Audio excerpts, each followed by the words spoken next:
2, 3. So he answered and said to his father, Lord, these many years I have been serving you. I never transgressed your commandment at any time. And yet you never gave me a young goat that I might make merry with my friends. But as soon as this son of yours came, who has devoured your livelihood with harlots, you killed the fattened calf for him. Hallelujah. Let us pray. Father God in heaven, we bless your holy name, Lord. Father God, thank you for this passage, Lord, wherein your message, Lord, oh God, will be taken, Lord God. We declare and decree right now, Father God, that the message that is going to be proclaimed, Father God, a heart of a son, Lord, oh God, hallelujah. Father God, you will allow us to fully understand, Lord, oh God, what is the heart of a son, oh Lord, oh God, into this passage, oh Lord, Father God in heaven. We bless your holy name, oh God, hallelujah. Holy Spirit, bless the heart of each and everyone as we hear the message that you're entrusting to us, that you're giving to us this very morning. Oh Holy Spirit, give us that ears, hallelujah, that is willingly, with joyful heart to hear the message that you're imparting to us, oh God.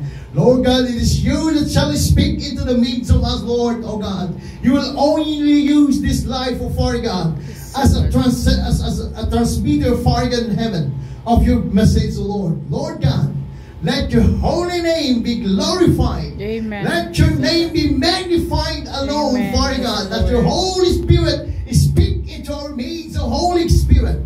Be with us and glorify the name of your beloved Son, our Lord and Savior Jesus Christ. Let us all say, thank you, Lord. Amen. Hallelujah. Amen. Praise God. Makakaupo na po tayo. Hallelujah. Praise the Lord. Amen.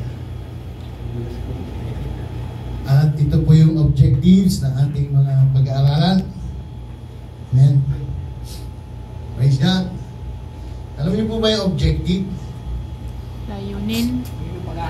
Yung pag-aaralan. Yun yung patutunguhan ng ating pag-aaralan. Amen. Kaya napaka-importante po na yung objective ay naunawaan muna natin. Amen. Praise God. Dahil dito po patutungo yung ating pag-aaralan. Amen po. Ito, pangalawa o pangatlo ka na sinasabi na during our high school days or elementary days, we are having an experiment. Bago mag-start yung experiment, ano una? Kailangan may mga gagamitin. Kailangan may papel ang pagsusulatan. Di ba sinusulat yun? What are the needed? Sinusulat ball pen, pencil, paper. Amen? And then, title, and then objective. And that objective must be concluded after the experiment. Amen. And now, by the grace of God, God is giving us the message. The title is already given, the heart of a son. Hallelujah. This is the objective of this message. To have the understanding of having a heart of a son or daughter. Amen. Kasama na yung daughter. Amen. Before our Father God. To understand the crucial importance of communicating with our Heavenly Father. A sincere talk which gets to the heart of the Father. Amen. So dito po ay ang patutunguhan ng mensahe ng Panginoon Diyos ay upang maunawaan natin yung puso ng isang anak. Hallelujah. Sa harapan ng ating Panginoon Diyos, Ama nasa langit. At ang pangalawa, yung crucial importance, the significance of our communication with our God. Sino po nakaranas dito? Excuse me po kung meron man po ano. Sino po nakaranas dito na aloof siya sa kanyang father? Meron po, di ba? Merong mga, lalo na po yung mga anak na babae, minsan aloof sila or hindi sila ganun ka-close sa kanilang father. So, dito po, sabi niya rito, to understand the crucial importance of communicating with our Heavenly Father. Close ba kayo sa ating Panginoon Diyos? Amen. How close you are? Pagka naka-open, Pastor, close na close ako. Diba? Siyempre, kailangan naka-open muna yung puso bago maging close sa Panginoon Diyos. Hallelujah! Praise God! So, let us proceed. Ito po, the attitude of the older brothers.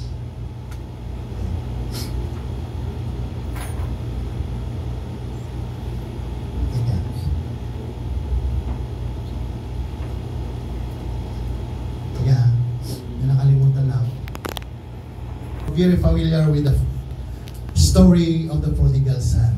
He asked his father the freedom to live on his own, so he asked for his share of his father's inheritance and went his way, lived in an independent and extravagant life until he suffered need.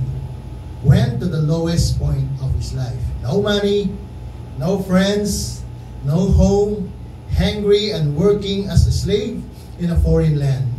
Until one day that he came to his senses and decided to go back home to his father and was restored back as son dearly beloved. Sino po mga nakaranas nito na naglayas ng bahay? Amen. Meron po akong mga kakilala, pero ako po, hindi. Naglayas lang ako ng mga 2 gabi lang. Pagkatanghali, babalik sa bahay kasi nagugutom. Pagkagabi at alam ko nandun na tatay ko, alis na naman ako, narating na si tatay ko. Pero somehow, naranasan ko yung nagtatampo sa tatay. Sa tatay po, kasi kami po ay maagang naulila sa mother. Kaya mas marami akong memories about my father. Na during my young age, ay naranasan ko na po na hindi naman kami nag-aaway, but ako yung malapit sa kanya na pinagsasabihan ko siya. Kaya thank you, Pastor Bernie, dahil pinagdalog mo sa akin yung mensahe na to. Amen. Yeah. Amen. At sa atin po, naranasan po ba natin yung ganito sa ating buhay?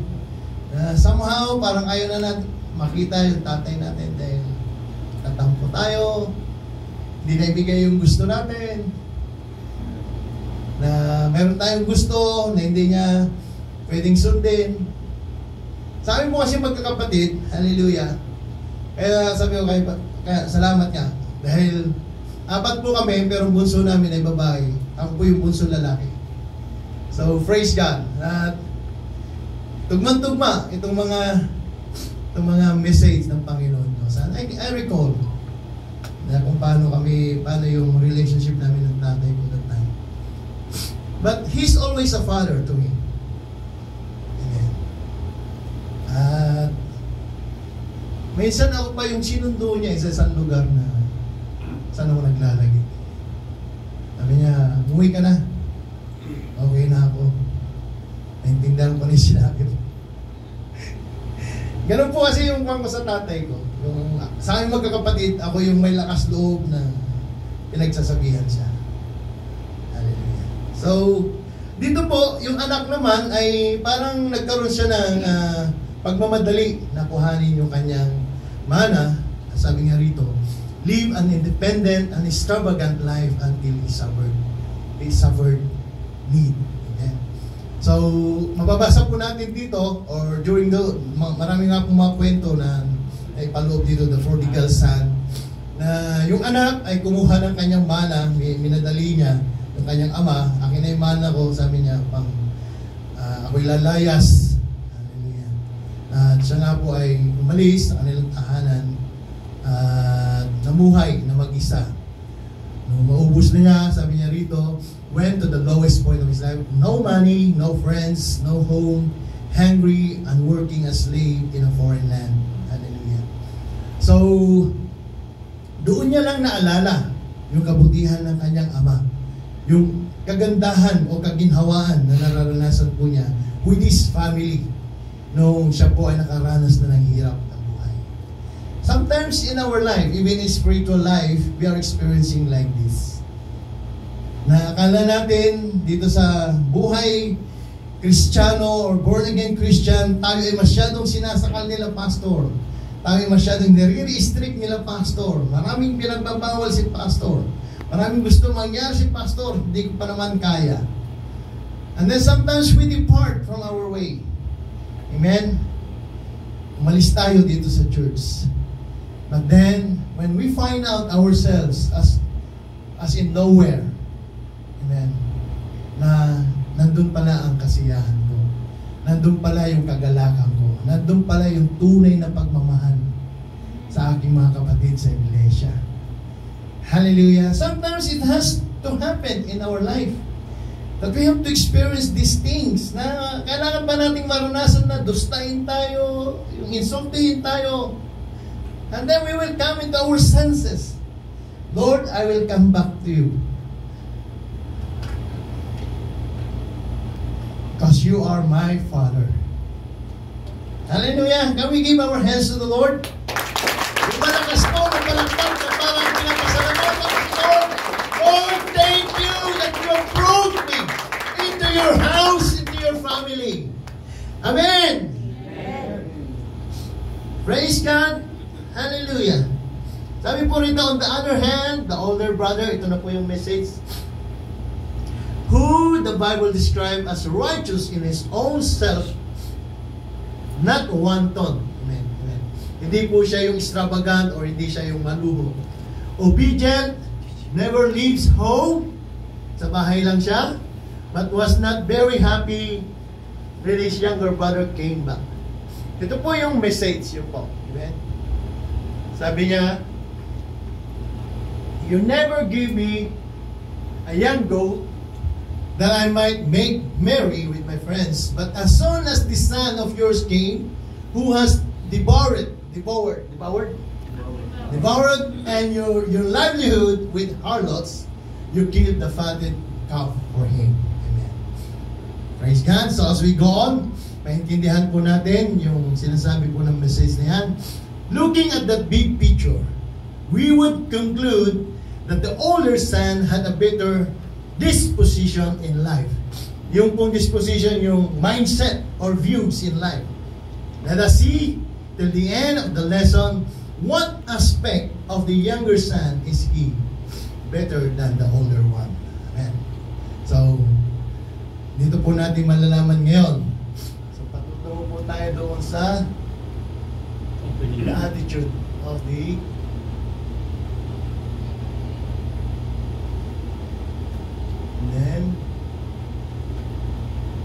the attitude. Praise God.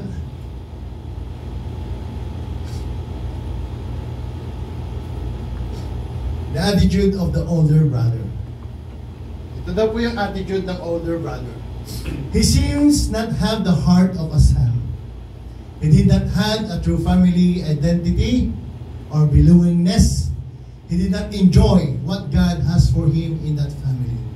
He preferred being together with his friends. He did not communicate with his desires with his father very well. He could have enjoyed being a son, but he lacks the intimacy of father-to-son relationship. Amen. Saan po kayo dyan? Meron po ba kayo naranasan dyan? Sa mga daughter, meron po kayo naranasan dyan sa mga parents ninyo? Yung lack of intimacy of the father-to-son relationship? Or yung he seems not to have the heart of a daughter?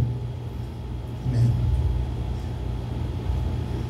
Sa mga anak ko, minimeditate ko meron ba sa kanila? I hope no one. Mga akala ko lang yun. So, meron ba dyan, he did not have a truly family identity, yung belongingness, yung isinasantabi niya yung sarili niya, at lagi niyang iniisip na bakit yung mga kuya, bakit yung mga kapatid ko kontratuhin nyo.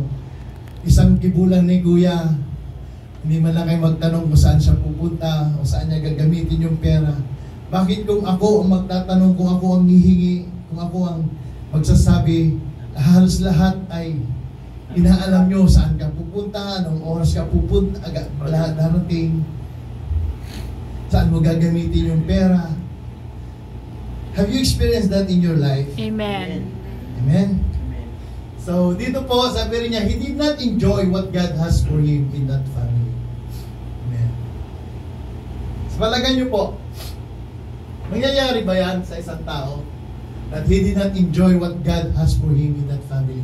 Mangyayari po yan kung kasi wala kang belongingness. Kumbaga sinabi ng father or ng family, mag-church tayo. Sabi mo, hindi ako sasama. Kasi meron kang something inside. Ikaw yung nagsasantabi sa sarili mo. So you could not experience what God has for you in that family. He prepared being together with his friends. Mas gusto mo, nandun ka sa community ng mga, sa akala mo, mas nakakaunawa sa'yo. Sa akala mo, mas nakakapag-open ka sa kanila. Sa akala mo, mas mamahalin ka. But when the ultimate time comes in your life, then you will come into your senses na family pa rin pala ang mag-aalaga sa'yo. Bakit? Kasi kadugo ka nila. At the last breath, ang tatakbuhan mo, you will run to the Father. Hallelujah. So he did not communicate his desire with his father very well. Ano po ibig sabihin nito? Sa buhay natin, sa common na pamumuhay natin, yung nag-aalangan ka lagi, yung aloof ka sa tatay mo.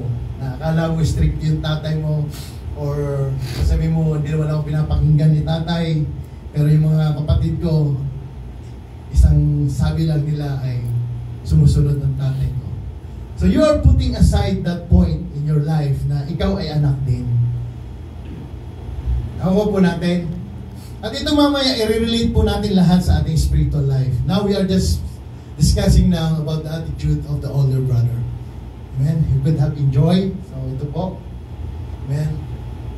But he lacks the intimacy of father to son relationship. Ano po yung intimacy? Yung po yung closeness. Ikaw yung nag-create ng gap. Ikaw yung nag-create ng gap between you and your father. Amen? And sunod po. Praise God. The privilege of being the youngest. Have you noticed po?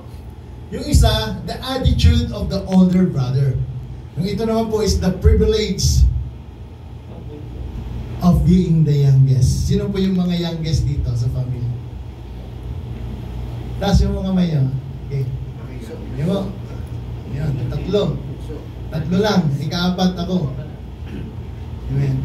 Ako hindi naman pa ako bulso-bulso, kaya lang. Dahil sa maaga namatay yung mother namin, mas nag-matured na maaga yung aking kapatid na babae kaysa sa akin. Mas madali siya nag-mature. Amen. So, the privilege of being the youngest always have gained favors of the parents. Tama po ba? Sa mga bunso? Given more attention, parents demonstrate fondness over the youngest. Kasi kung minsan yung mga bunso, sila yung matatalino eh. Sila yung humahakot ng award.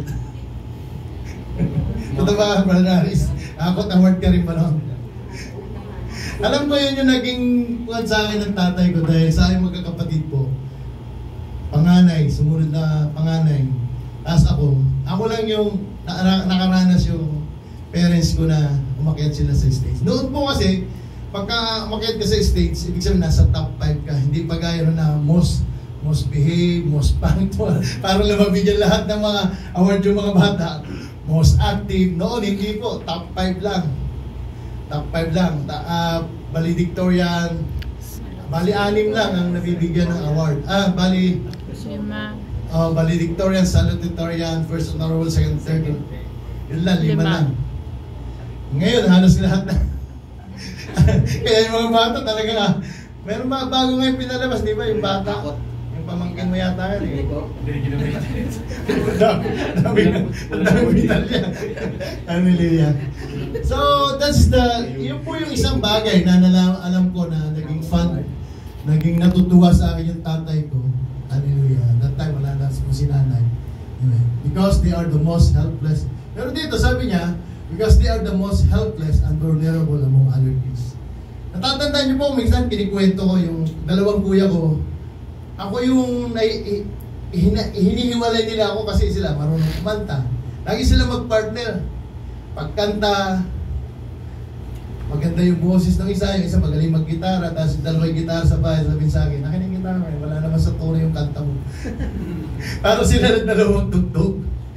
Sa pamamana, yun, lagi rin sa sabi nila, buhay pa ni nanay, sabi nila, yung ka na, papagalitan kami ni nanay pagka sumama ka. So, naranasan ko po yung laging naiiwan. Laging silang dalawa lang yung magkasama pagka mangangawi sa bundok. Sabi nila, maiwan ka na. So, ibang tao yung mga nakasama ko, salin sila ng mga kuya ko, iba yung mga nakasama ko. Kaya lumaki ako, yung kinalakihan ko, ibang way. Umaakit ako ng mga coconut. Sa kada apat na pitas, meron kami isa. Bakit kami isang palok? Yung mga natutunan ko, hindi ko natutunan yung gusto nila na yung mga pamamana ng isda. Hindi ko naranasan. Iba yung natutunan ko. Ako lang din naman yung natutunan umakyat. Ganyan. Ako lang natutunan umakyat ng nyug. So iba yung natutunan kong way. At ako lang din yung naging pasaway sa aking magkakapatid na bata pa lang ako ay nakikipag-away na. Samantala yung kuya ko ay naging TV chairman yung kuya ko. At itinong sila, ako lang hindi. So younger son won the heart of the father. He had the heart of a son. Hallelujah. Younger son won the heart of the father. He had the heart of a son.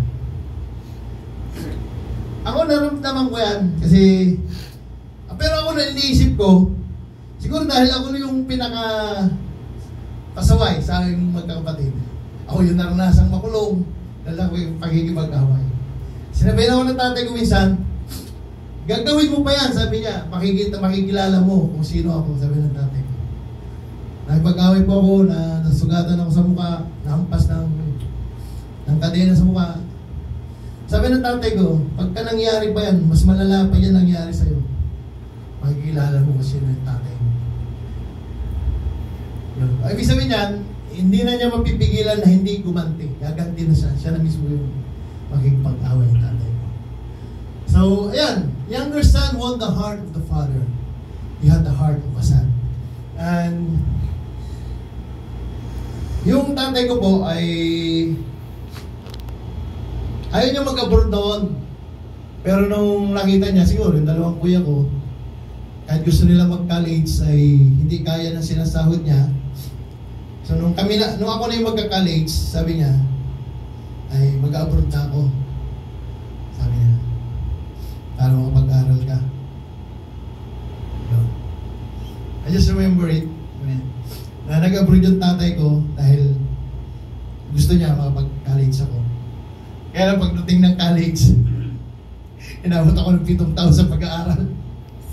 Sabi ng tatay ko, ayaw ko na. Tapos sabi mo yung dalawang kuya mo, gusto kang pagtuloy sa pag-aaral. Sabi mo, 6 years lang eh. 5 years po yung civil engineering. Hindi ko kinaya ng 5 years. So sabi ko sa tatay ko, tay, hirit ako 1 taon. Pagdating ng ika-6 na taon, hindi pa na ako gagraduate. Sabi ng tatay ko, ayaw ko na. Uwi na ako. Sabi ng tatay ko, uwi na ako. Sabi niya, hindi ko alam kung makakatapos ka eh. So sabi ng tatay ko, kasabi mo yung dalawang kuya mo, pag-aaralin ka. So yung kuya ko po na pangalawa, yung sinundan ko, yun na po yung nagpatapos sa amin. So praise God. Nakuha po kayo? Amen, okay. Amen. Yung mga kwento mo ng pastor yun. Nakuha nyo po na i-relate nyo dito. Amen. Amen. Yung younger son won the heart of the father. Kaya lang, napapatid din yung pasensya, no? Sumasikat din eh. Sabi mo, 6 na taon ka lang, tapos 7 taon, di ka pa makagraduate. Amen po. Let's move on. Amen. Praise God. So, ito na po. So, mga 1 minute, magmuni-muni kayo kung saan ba kayo doon. Meron ba kayong attitude? Kahit hindi kayo yung older brother or older sister, meron ba kayo doon, attitude doon? O hindi man kayo younger son or younger daughter, youngest son. Amen. Alam nyo, yung privilege, di ba? Hindi sinabing attitude eh, kundi yung privilege. Hallelujah. Pero sa Bible po, ang sabi diyan, binigyan ng emphasis ay yung mga, sabi ng ating Panginoon Diyos na si Yahweh, yung mga panganay sa atin. Amen? Amen po ba? Pero yung mga bunso naman, sino yung mga bunso na nakilala? Si David, Bunso si David, di ba? Sinasantabi ng kanyang tatay, si JC. Kaya nung dumating si Samuel, sabi niya, ba, ang lalaki nito nandito na siguro. Lumakad yung isa. Hanggang sa alam mo yung pastor, 6? 7, pang-8 na si JC. Sino mang JC rito? May JC ba? Wala naman. David. Si David pala. Wala ng David dito, no? Mas lalong walang gulayan dapat. Amen? So, nung wala pa rin mapili, sabi niya, meron pa ba? Meron, nagpapastol. So, si David, bunso. Bunso sa mga Trinisen. Hindi natin alam, baka may kapatid pa silang babae. Sino ba yung bunso? Joseph. Si Joseph o si Benjamin? Si Benjamin. Si Joseph yung kuya niya. Kaya sabi niya, idalhin nyo yung isa pang inyong kapatid, si Benjamin yun. Pangalan ng tatay ko, Benjamin. Pangalan ng lolo ko, Isaac. Benjamin po tatay ko, pangalan ng tatay ko. Amen. So, sino ba yung mga bunso? Si Esau at si Jacob, di ba? Si Jacob bunso. Amen. Si Jesus Christ, panganay. Panganay sa lahat ng mga panganay. Amen. The very first son of God. Amen. So, may naalala kayo doon sa, balikan muna natin. Attitude. Attitude of the older brother. Tsaka yung privilege. Kasi kaya sabi, praise God. Buti na lang, naging bunso ako. Hallelujah. Pero, alam nyo, meron ding advantage sa nakita ko po sa buhay ko. Hallelujah. Ako talagang sabihin ko, na iba yung naging takbo ng buhay ko sa mga kuya ko. Sa dalawang kuya ko. Pero bandang huli, nakita ko yung kaibahan ko sa kanila. Nag-excel ako sa kanila. Kanilang dalawa. Pero hindi ko po tinig advantage yun. Hindi ko, dahil ako yung nakatapos, hindi ko po kinakuha niya sa kanila. At andun pa rin yung respeto ko. And one thing na yung kuya ko nga, kung hindi sa pag-iusap ko, ay hindi rin ako nakatapos. So, tinatanong ko rin po na utang na loob sa kanila yun. But everything is in God's hand naman. To God be the glory.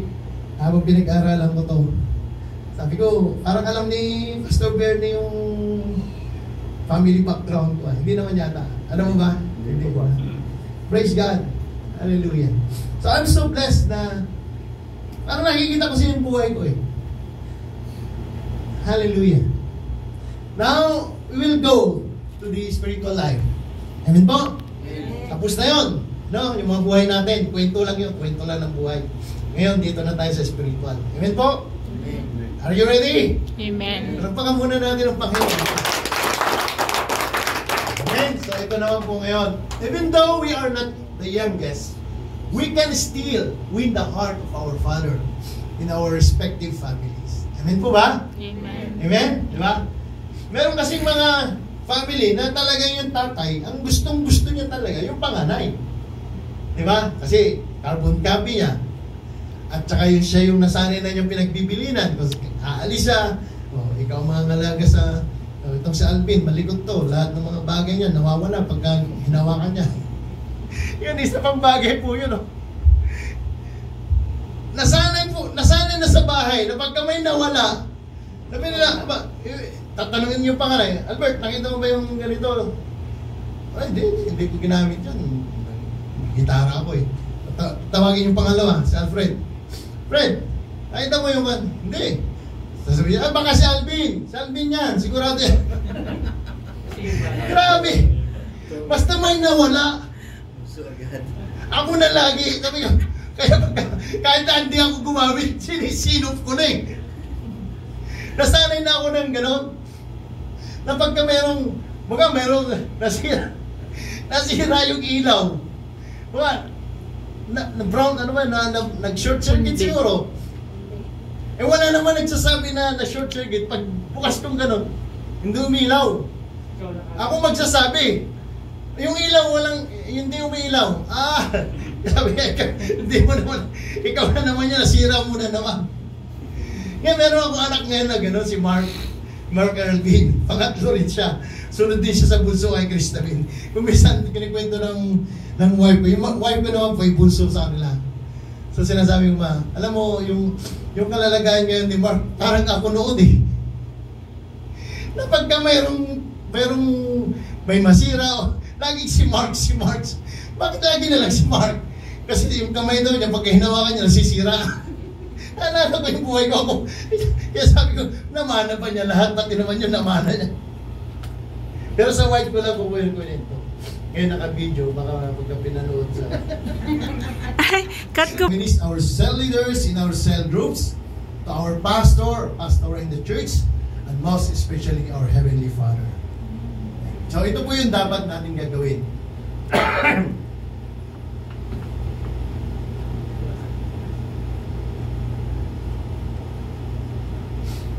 Amen. The heart of the Son that wins the Father's heart. Amen. Dreams. Amen. Dito po sa ating thematic lesson,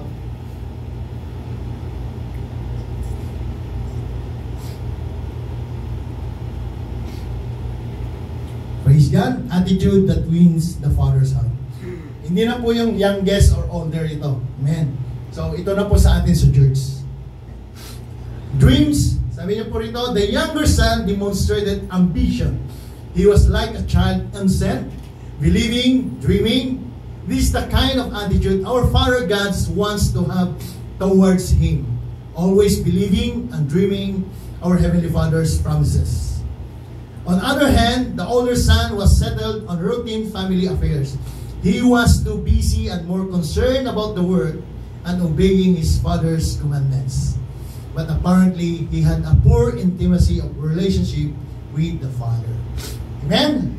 Kanina, dito nasa ni Pepaw. Nakarelate tayo doon sa verse ni Pepaw kanina, di ba? Si Martha at si Mary.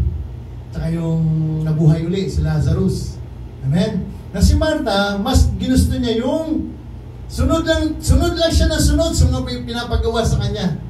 Pero si Mary, mas gusto niya yung mapalapit siya sa puso ni Jesus Christ. Amen. Just like here as I was told, but apparently, he had a poor intimacy of relationship with the Father.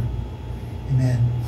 Bagamat siya ay sunod na sunod, lahat na sabihin ng kanyang ama ay sinusunod niya, pero yung closeness niya, yung intimacy niya sa kanyang relationship as a son to his father, hindi po niya na-develop. Amen. Ano po yung naging kwan dito ng younger? Sabi niya, the younger son demonstrated ambition. Hallelujah. You remember, I told, yung tatay ko, sabi niya, mag-abroad ako. Pupunta na ako ng Dubai. Dapat pupunta siya noong 1979, kaya lang, that time po na walay sa amin yung nanay ko, July, then dapat ang alis niya noon is somewhere yata ay August or September. So, hindi siya pumunta kasi may iwan kami. So, hindi siya pumunta. Nagpunta siya ng abroad noong 1983 na. So, alam na yung sabi ko po kanina, kinausap ako ng tatay ko, sabi niya, mag-abroad na ako. Kasi gusto ko aral ka. Amen? Praise God.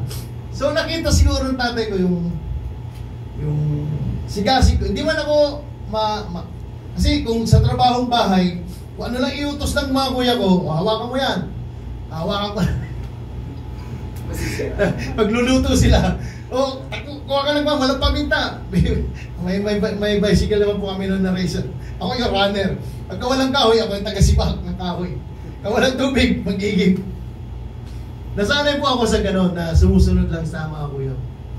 Amen. Pero yung tatay, nagmamasid. Amen? Amen po ba? Amen. Nagmamasid yung tatay. Kasi hindi ko naman sinasabi sa kanya, tay, gusto ko makapagtapos eh. But he is looking. He is the overseer. Amen? Sa church po, sino yon? Pastors. Sino yung nagmamasid? Kaya kung minsan nagugulat ka na ng kapatid, tinapik ka ni pastor. Kapatid, okay, go on. Di ba, Kuya Marvin? Amen ba? Tuwa mo? Hallelujah. lang kayo ng mga pastor. Pastor Bernie, Pastor Marvin. Amen. A tap in the shoulder means something. A great thing. Amen. Kaya pagka tinapik ka ni pastor, kahit naman nasasaktan ka, buti nga si Kuya Mark, hindi nasaktan nung tinapik ko siya. Hindi ko naalala, masasaktan pala siya. Hallelujah. Amen. Yung pong panito, yung ambition natin, yung potentiality mo, minsan, hindi mo naman sinasabi yan eh. But there is someone looking upon you. Amen. Nawag po natin. Amen. Praise God. So, ano na po pangalawa?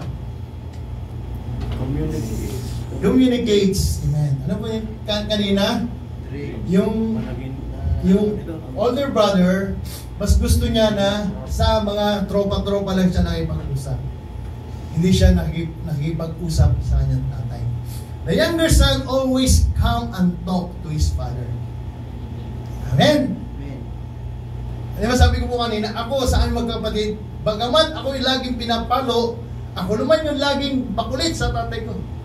Ay, bili mo akong ganito. I just remember. Kaya nga, nabibless pa ako nung sabi ko, praise God. Hallelujah. And my father has gone already. Last year yata siya. Hallelujah. Woo! He was connected to his father by his constant communication. Ako lang yung saan magkakapatid. Ako yung makakapag-advise. Kaya kung minsan sabi ng dalawa ko, sabi mo si tatay, bili tayo ng banta. Okay ito, magkakapi. Yung pala, nasabihan ka ng problema. But, have you not noticed after that event, after that instance, naging closer si pastor? Amen. Hallelujah. Have you experienced that? Amen. Amen. Na naging closer si pastor. Bakit? Kasi you cried. You open your life Amen. to Him. Compared to other, na tinatago nila yung buhay nila, ikaw pa yung dapat makaalam ano nangyari sa buhay nito. Yung past nito, ganito pala. Pero ikaw mismo, nilapit mo yung buhay mo. Pastor. Hallelujah! Praise God. Sabi niya yung lack of good communication causes problems